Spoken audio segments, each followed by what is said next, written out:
So I wasn't born into real estate. My parents are just average, all American, hardworking, middle income earners.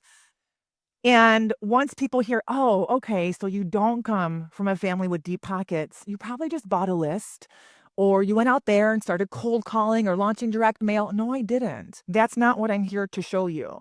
We're not going to cold call. We're not going to sit behind a desk and launch direct mail. I understand that works in some of our businesses for other strategies. I'm going to show you how to get out there and build real relationships with everyday people so that 24/7, the minute you leave your house, you are raising private money, starting in this room with the hotel staff, people who are joining us virtually. How do we get out there and weave and integrate these creative trust and rapport building strategies into our day to day lifestyle so you don't even feel like you're working to raise private money and it becomes fun? It's nothing we're scared of. We're not going to get nervous about it. Our responsibility is to focus on two things. How many? Two. How do we find and fund deals? What does that process look like? When I was working my job at Dell, I was there for 14 years. Those of you who know me know I'm very direct. I'm very transparent. I will always give you the good, the bad, the in between. I was at Dell for 14 years with an MBA, grossing $87,000 a year. In this country, that's a great living. That can do a lot for families. I'm not high maintenance. Sean is not here. I really am not high maintenance. I like a nice gym, okay? I'm not high maintenance. I'm not a shoe girl. I'm not a bag girl. There's nothing wrong with that. I didn't even want to have the big wedding. Sean is really not here, right? I did not want a wedding because if you guys haven't already started to feel this emotion, once you start investing in real estate, you just want to invest, and build your assets, right? It really is a lot of fun. So a lot of things started to happen. I was grossing 87,000 a year, and this is so crazy. My goal was just to flip one or two houses for fun. I didn't have a why. I'm not materialistic. I was like, oh, I guess I'll just, I don't know, make some cash while I go pursue my dream job, which I thought was with Nike in Portland, Oregon at the time.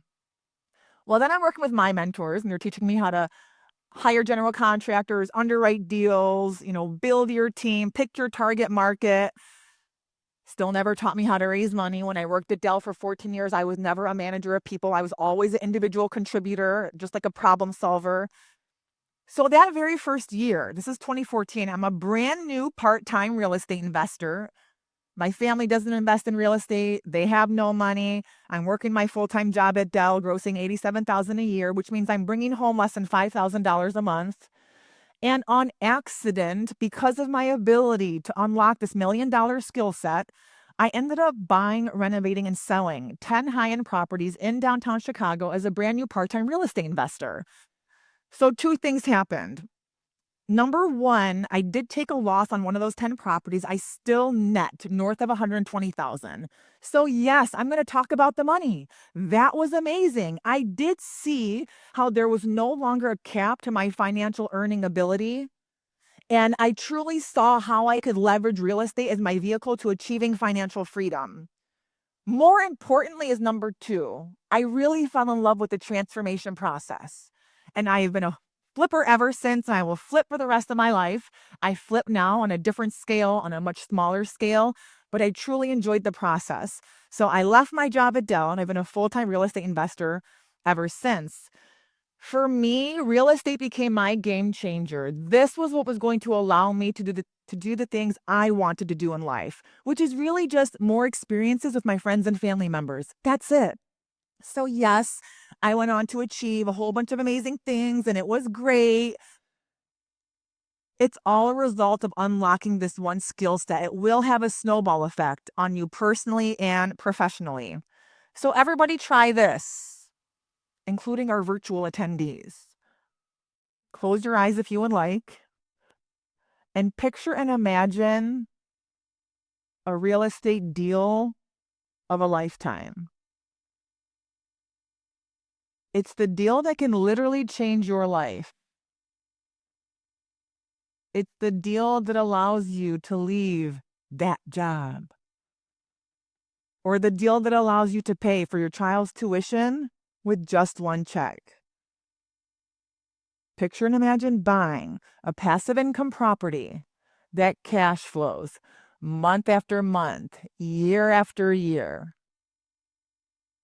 You've acquired an income producing asset that you can now hand down to generation after generation. And the only problem is you don't know how to raise the money. So open up your eyes and just out of curiosity, who here, it does not matter how small or large, has missed out on opportunities because we couldn't secure 100% of the funding? Raise your hands up high and then look around the room. My hand is up. This has happened to every single one of us. So how do we get out there and unlock your buying power so that you too can say yes to every amazing deal that comes across your desk? There are so many fears and objections. Everything you see on the screens behind me are normal. I don't have the time. I don't have any rich friends and family members. I've never done that before. It doesn't work for me. I'm constantly being told I got to have skin in the game. I'm just like Heather. My blood boils every time I hear that. It's not about you putting your own money into the deal. It's about you being able to professionally articulate how you are poised for aggressive growth, what you are offering them, what's in it for us, what's in it for them. Why aren't we putting our own money into the deal? Is it to save our money and to risk their investments? No. It's because we use our money to build our passive income portfolio. We leverage other people's money for our active income. Because I lacked the support from my friends and primarily family members, I had to learn how to get out there and build relationships with everyday people. So when we talk about raising private money, you never need to worry, if you don't want to, about depending on a friend and family member. Your credit, your liquidity, your personal financial situation, your experience does not matter in your ability to raise private money. If this half of the room is extremely experienced, all of our virtual attendees and this half of the room have no experience. And let's take a flip for an example. You guys are buying your flips at 60 cents on the dollar, and you're buying your flips for 80 cents on the dollar. So you're getting 40% off retail and you're getting 20% off retail. You guys are the newbies.